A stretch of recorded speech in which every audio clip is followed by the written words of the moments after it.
Isang malakas na tunog ng sirena ang gumulat sa mga mag-aaral at kawani ng University of the Assumption sa City of San Fernando bandang alas 8 ng umaga nitong Martes, July 14. Pero hindi ito tunay na sakuna, kundi hudyat ng pagsisimula ng Project MedX, Central Luzon Emergency Medical Simulation Exercise o CIMEX. Sa naturang senaryo, nagkaroon ng malakas na lindol na nagresulta sa sunog.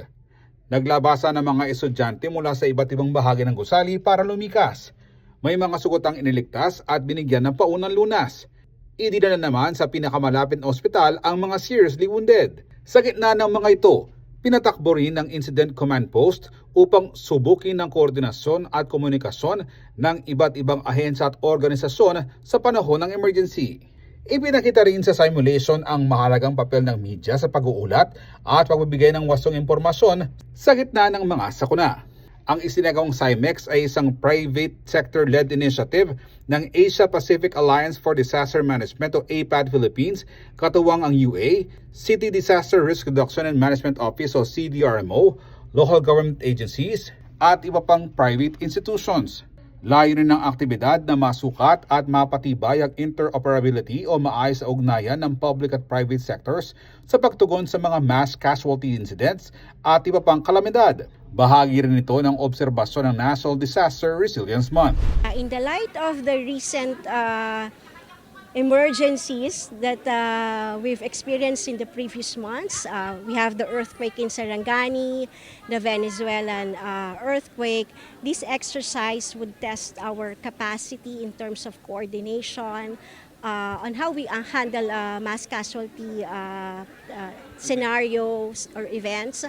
And also this also creates or harmonizes the communication and coordination between the private sector and the City of San Fernando DRR office.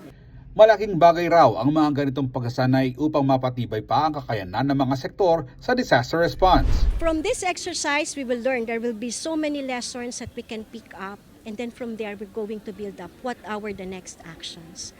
This is very beneficial for the City of San Fernando, for the University of Assumption, and for all other stakeholders or players who were with us this morning or since yesterday when we did the tabletop.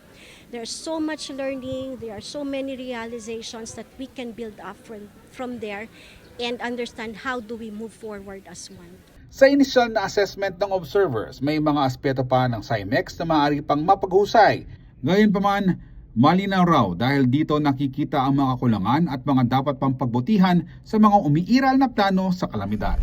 Siyempre, hinahanap ko yung mga gusto kong makita, but unfortunately, they didn't deliver well. But the better part of it, we know that they have a plan for disaster, and now they are testing their plan if it is effective. But many flaws, but it's acceptable kasi nga baka it's the first time they are doing it here, and the good thing here is we can test the interoperability of the private sector and the government response. So it's a good exercise. We will see the gaps later, and hopefully the gaps will be mitigated and be controlled. Samantala, para kay Reverend Father Oliver Yalong, makakatulong ang mga ganitong simulation exercises upang mabigyan ng kaalaman ng mga estudyante, guro at kawani ng UA kung ano ang magiging pagkilos sa oras ng sakuna. Magiging handa raw sila sakaling maganap ang mga katulad na insidente sa tunay na buhay. Ako natutuwa ako kahit pawisan yung mga estudyante, tayo rin, di ba? Pero yun kasi yung mahalaga, yung makita nila yung senaryo para masanay sila, makondisyon sila. Sabi ko nga, pwedeng mangyari ito sa tunay na buhay. Kaya kailangan palagi tayong naka-ready, nakahanda. Well, we can never be too ready, sabi nila. Pero gawin natin ang lahat, lalong-lalo na mga kabataan ang ating mga inaalagaan, no?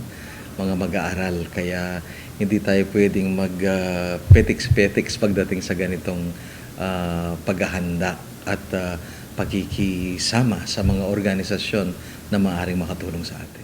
Ako si Jody Dizon Mercado para sa CLTV 36 News.